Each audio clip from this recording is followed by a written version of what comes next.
Ito nga ang aaliw sa atin tungkol sa ating gawa at sa pinagpagalan ng ating mga kamay dahil sa lupang sinumpa ng Panginoon.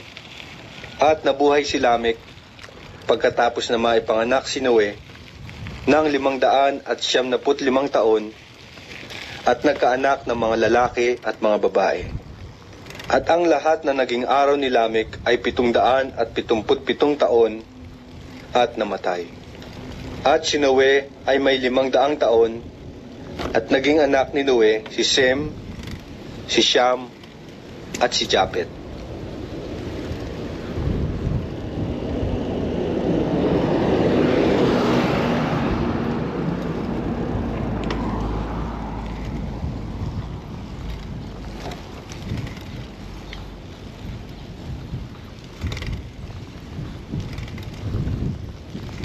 Henesis Kabanatang 6.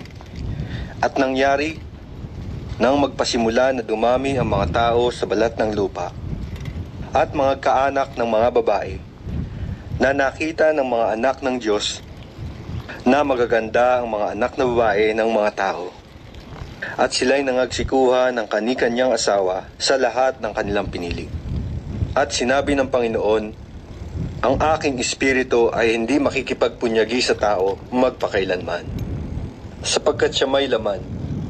Gayon may magiging 120 taon ang kanyang mga araw. Ang mga higante ay nasa lupa ng mga araw na yaon. At pagkatapos din naman na makasiping ang mga anak ng Diyos sa mga anak na babae ng tao, at mga kaanak sila sa kanila, ang mga ito rin ang naging makapangyarihan ng unang panahon na mga lalaking bantog. At nakita ng Panginoon na mabigat ang kasamaan ng tao sa lupa. At ang buong haka ng mga pag-iisip ng kanyang puso ay pawang masama lamang na parati. At nagsisi ang Panginoon na kanyang nilalang ang tao sa lupa at nalumbay sa kanyang puso.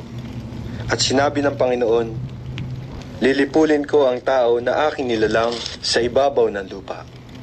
Ang tao at gayon din ang hayop, at ang mga umuusad at ang mga ibon sa himpapawid, sapagkat pinagsisisihan ko na aking nilalang sila. Datapwat si Noe ay nakasumpong ng biyaya sa mga mata ng Panginoon. Ito ang mga lahi ni Noe. Si Noe ay lalaking matuwid at sakdal noong kapanahunan niya. Si Noe ay lumalakad ng kasama ng Diyos. At nagkaanak si Noe ng 3 lalaki, si Shem, si Siyam, at si Japet. At sumama ang lupa sa harap ng Diyos, at ang lupa ay napuno ng karahasan.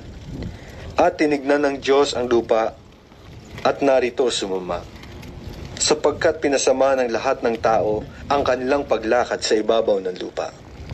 At sinabi ng Diyos kay Noe, ang wakas ng lahat ng tao ay dumating sa harap ko, sapagkat ang lupa ay napuno ng karahasan dahil sa kanila. At narito, sila'y aking lilipuling kalakip ng lupa. Gumawa ka ng isang sasakyang kahoy na gofer. Gagawa ka ng mga silid sa sasakyan, at iyong sisiksikan sa loob at sa labas ng sahig. At ganitong paraan gagawin mo. 300 siko ang haba ng sasakyan. 50 siko ang luwang at 30 siko ang taas. Gagawa ka ng isang durungawan sa sasakyan at wawakasan mo ng 1 siko sa dakong itaas. At ang pintuan ng sasakyan ay lalagay mo sa tagiliran.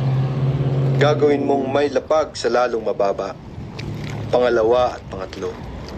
At ako narito, ako'y magpapadagsa ng isang baha ng tubig sa ibabaw ng lupa, upang lipulin sa silong ng langit ang lahat ng laman na may hininga ng buhay. Ang lahat na nasa lupa ay mga ngamatay. Datapwat pagtitibayan ko ang aking tipan sa iyo, at ikaw ay lululan sa sasakyan, ikaw at ang iyong mga anak na lalaki, at ang iyong asawa, at ang mga asawa ng iyong mga anak na kasama mo. At sa bawat nangabubuhay sa lahat ng laman, ay maglululan ka sa loob ng sasakyan ng 2 sa bawat uri upang maingatan silang buhay na kasama mo. Lalaki at babae ang kinakailangan. Sa mga ibon ayon sa kani-kanilang uri, at sa mga hayop ayon sa kani-kanilang uri, sa bawat nagsisiusad ayon sa kani-kanilang uri. 2 sa bawat uri ay isasama mo sa iyo upang maingatan silang buhay. At magbaon ka ng lahat na pagkain na kinakain at imbakin mo sa iyo at magiging pagkain mo at nila. Gayon ginawa ni Noe ayon sa lahat na iniutos sa kanya ng Diyos, ay gayon ang ginawa niya. Okay, mga kaibanghelyo, maraming salamat po sa pagsama sa akin sa pakikinig ng salita ng Diyos habang nagbibisikleta. Hanggang sa muli po, maraming salamat.